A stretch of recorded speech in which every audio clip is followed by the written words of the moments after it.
Chris Jericho versus William Regal. 7.5-minute match, which ends when Jericho rams Regal's head into the exposed turnbuckle that Regal had earlier exposed, hits a suplex and a lion salt and gets the pin. Tom, what did you think of this match? I quite enjoyed this match. It's not a match that I was massively familiar with, but going into it, I was quite looking forward to it because as we've been doing this podcast, I've grown a much higher appreciation from William Regal than I previously did. So I was like, well, Jericho could be hit or miss, but he's usually all right at the at worst, you know. So I thought it was really good. Regal's chest is so brutally red after about 30 seconds of this match. I felt quite bad for him. But I really liked the fact that Jericho kind of has a shoulder injury and Regal targets it immediately, and that means that he can't put on the walls of Jericho because his shoulder is hurting too much. And yeah, I really liked it, and I love the fact that Jericho won with the lion salt, a way to kind of prove that he could finish the match without having to rely on the walls of Jericho that he couldn't use. So yeah, I thought this match was a fine opener. There's also a lovely released German suplex by William Regal on a Jericho, which is a highlight. So yeah, overall, good match, good start to the show. More of the same, please. Yeah, to be honest, almost identical to be honest. A similar sort of thing. I mean, yeah, Regal's chest was bloody red as hell, fairly frigging quick.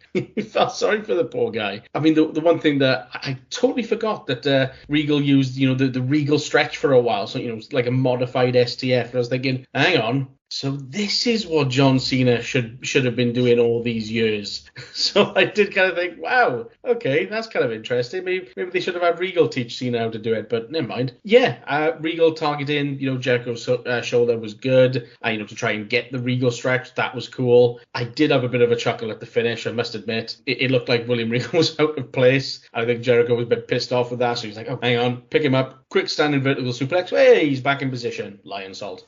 So that did make me laugh a bit. But yeah, it was definitely an interesting finish. It was probably better than the Walls and something a little bit different. Yeah, to be honest, I actually would have expected a little bit more of these two, but it was fine. Good little opener. I'm the opposite to you, Matt. I didn't expect very much from this. I remember a number of matches at this period where Regal just seemed awkward. His style just was a bit weird for WWE at the time. WWE are not a wrestling promotion, never have been really. And I said before, you need to be able to punch in the WWE, and Regal can't punch. He can chop, but he can't really punch. He can do an uppercut. He can do the European uppercut, but he can't actually punch. And Jericho can't either. So I remember previously this being a match where I was like, this is a bit awkward. Actually, this is fine. This is pretty decent. I thought it was quite a WCW style match, actually, a sort of mid-90s WCW style match, which I quite liked. And I think it's a really underrated part of this show is the variety that exists on it. Different types of wrestling, not just the different types of wrestling, but the different type of matches. You know, there's singles matches,